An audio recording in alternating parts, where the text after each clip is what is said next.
Imagine living in a perfect world. Your teacher is nice, your classmates are enjoyable, and you have a mother and father who love you dearly. This could be possible. However, is it true? This was the idea of Candide, which discusses that there is no possibility of such that a perfect world being formed. Today I'm going to discuss chapter 3 of this book. The term candid not only refers to the main character of the book, but it also refers to the meaning of being naive, guileless, or innocent, which are all the qualities that this character possesses.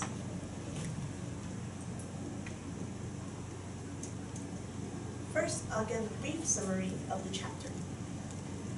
Beginning with the chapter, the Bulgarians and the Albaras are having a very conflicted war with each other.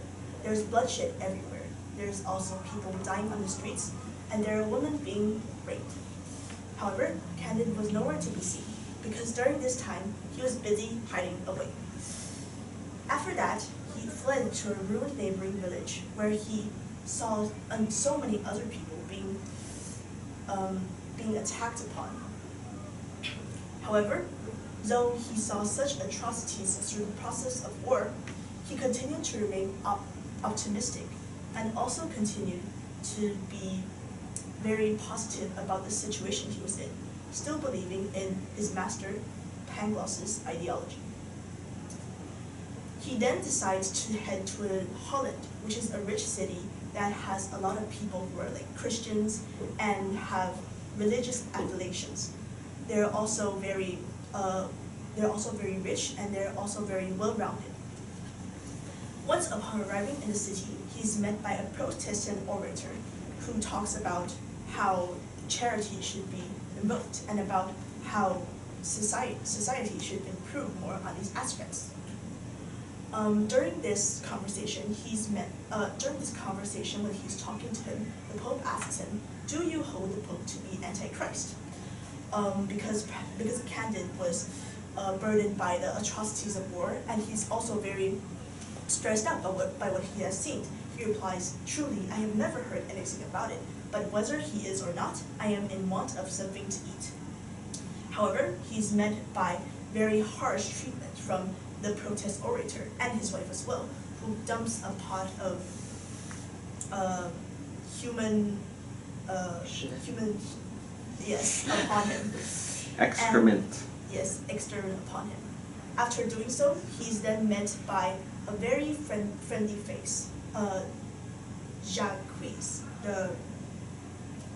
a character who takes him in and offers him hospitality and treats him very well. This further reinforces Candide's ideology about how this is again still the most perfect world. There are several themes and ideas exhibited within this chapter. Firstly, the violence after war, and about how horrible war is.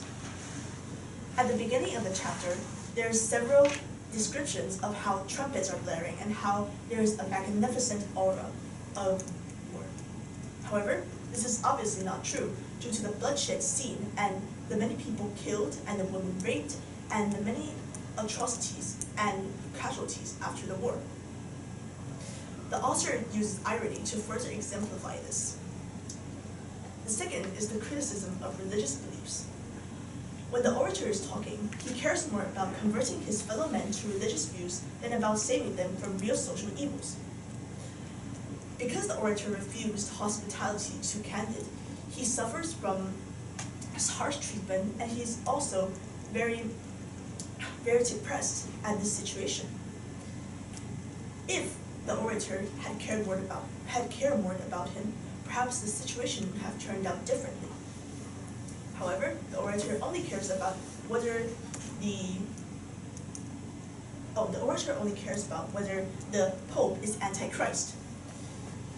Thirdly, the author suggests that power equals corruption. This can be evidently seen in how Ch3, the person who saved Candide, was an Anabaptist. An Anabaptist is someone who who does not believe in children being baptized due to their perhaps innocence. However, the people such as the Pope, they are corrupted and they only value religious beliefs compared to Ch3, the Anabaptist, who offers hospitality and a caring and warm home to Candide. Lastly, let's focus on these discussion questions. Firstly, why was Ch3 praised while other religious figures were bashed on? Secondly, what do the trumpets at the beginning of the war symbolize? Thirdly, what aspects of dark humor were used within this chapter? I designed 3 questions, each for one person. So let's start with Alicia.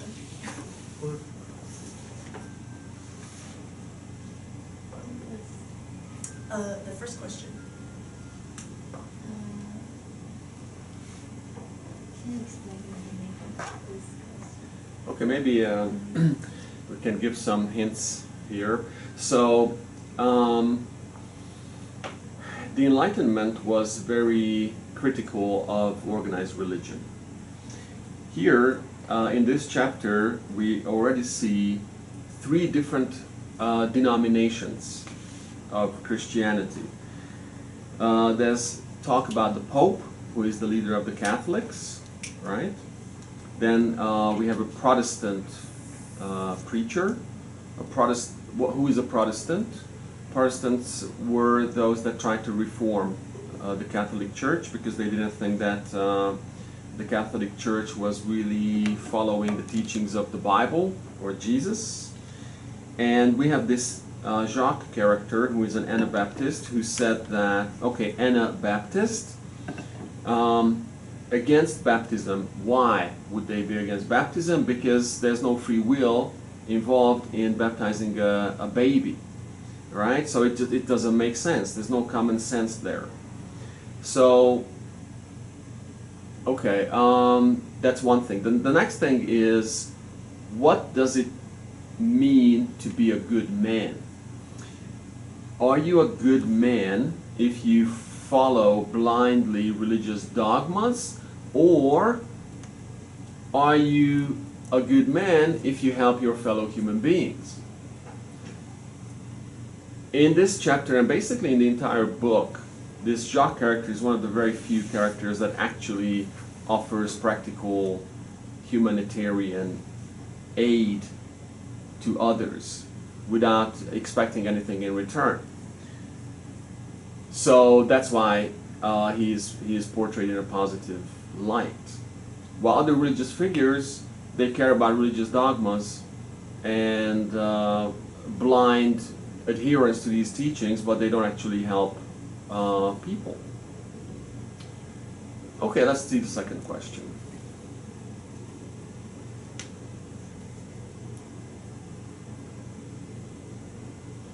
Okay, who would like to maybe? In this chapter, it says, like the trumpets, the cannons, they made harmony as never was heard in hell itself. I think it could be symbolizing like the start of the war, even though war is like war is something bad itself, but people might believe that it's a beautiful thing to do. As for the third question, Marcus?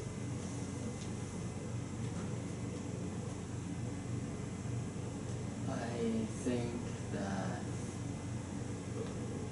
Well, Is there's when there's some toilet humor, like literally, yeah.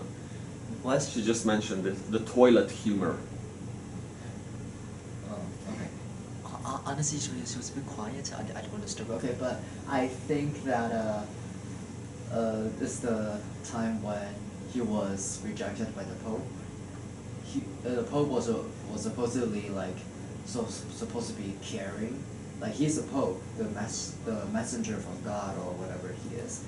So the humor is that he wasn't doing what he is supposed to do. So he kind of, yeah, I think that's a dark humor over there. Okay, and then also want to add one thing, which is that Anabaptists also advocated for the ideology of separation and church of state, of church and state. So, which is another idea that the people of the Enlightenment possessed. They were also a model for free religious association rather than forced conformity. And that is all. Thank you. Thank you. Thank you.